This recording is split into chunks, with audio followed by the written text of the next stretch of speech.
চলে চলে চলে তাড়াতাড়ি যা, বৃষ্টির মতো অত বার হতে নেই। খুব বদমাইশি বুদ্ধি ধরছো তুমি, বাপ থাকলে বেশি বাদর হয়ে যায় দেখেছি। দেখো কি শুধু চাদর আছে না আছে, গামছা আছে দেখি, কড়কড় করে আওয়াজ হচ্ছে কিসে? ওরে বাবা কি বুদ্ধি দেখো, আবার প্লাস্টিক দিয়েছে যাতে না বলু ভেজে, তার উপরে গামছা। বলু দেখেছিস তো বাবা, তুমি কত যত্ন করে বার করলো দেখ।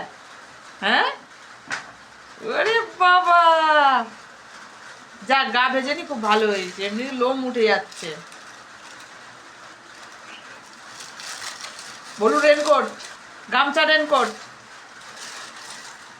যাও ওই প্লাস্টিকটা রেখে দাও, প্লাস্টিক দিয়ে গামছা দিয়ে দিলে বাস, গাটা কিচ্ছু ভেজে নিব। ভালো বুদ্ধি খাটিয়েছে আজকে, খুব ভালো হয়েছে। এই তো একটুও গা ভেজে নি, দেখো। যাও পা ধুয়ে নাও, আর বার হবি না, যাও পা ধুয়ে নাও, নাও পায়ে একটু জল দিয়ে ধুয়ে দাও, পাটা গামছাতে মুছিয়ে দিলে হয়, ওই ধোই আর ধোয়াতে হবে না।